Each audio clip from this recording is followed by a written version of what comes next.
భారత్లో ఎన్డీఏ గెలిచినప్పటికీ రామజన్మభూమిని అయోధ్యలో రాముడిని ఓడించేశారు.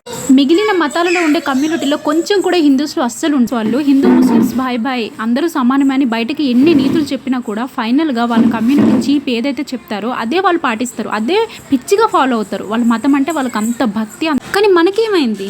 పూజలు వ్రతాలు చేసి ఊరికే గుళ్ళకి వెళ్తే సరిపోదు. మన ధర్మాన్ని మన దేశాన్ని ఎవరు రక్షిస్తున్నారో వాళ్ళని మనం గెలిపించాలి. అప్పుడే కదా మనం రక్షింపబడేది, అప్పుడే కదా ఇండియా డెవలప్ అయ్యేది.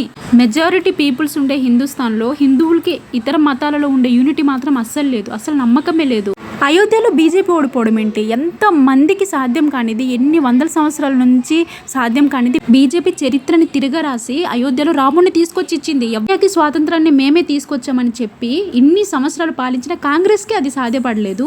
ఇన్ఫాక్ట్ వాళ్ళు అసలు పట్టించుకోలేదు. కొంచెం కూడా కృతజ్ఞత లేకుండా బీజేపీకి యూపీలో దారుణంగా ఓడించేశారే అయోధ్య వాసులు. దీన్ని బట్టి ఏమర్థమవుతుందంటే ఈ యుగంలో స్వయాన శ్రీరామచంద్రుడే వచ్చినా కూడా ఈ హిందువులు సెక్యులరిజం పేరుతో మా కులం వాడని చెప్పేసి డబ్బు ఇస్తున్నారని చెప్పేసి శ్రీరామచంద్రునికి మాత్రం ఓటు వేయరు ఫ్రెండ్స్.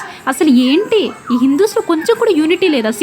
రాముడు లంకకి వానరుల్ని తీసుకువెళ్ళి మంచి పని చేశాడు, నా వాళ్ళే కదా అని మన హిందూస్ని తీసుకెళ్ళి ఉంటే మాత్రం నా కుల పోడేనా, నా ప్రాంతం వాడేనా, డబ్బులు ఇస్తున్నాడా లేదా, ఇస్తే ఎంత డబ్బులు ఇస్తున్నాడు?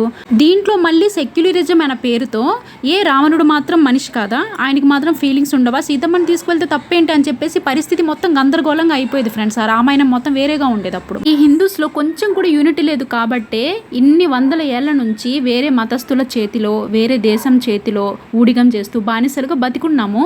మన సంపదను మొత్తం కోల్పోయాం. ఇకనైనా మారండి, ఇకనైనా బుద్ధి తెచ్చుకోండి, యూనిటీగా ఉండండి, మన ధర్మ రక్షణ కోసం పోరాడండి, మన హిందుస్థాన్లో హిందుత్వాన్ని అంతరించిపోకుండా కాపాడండి. జై హింద్. సబ్స్క్రైబ్.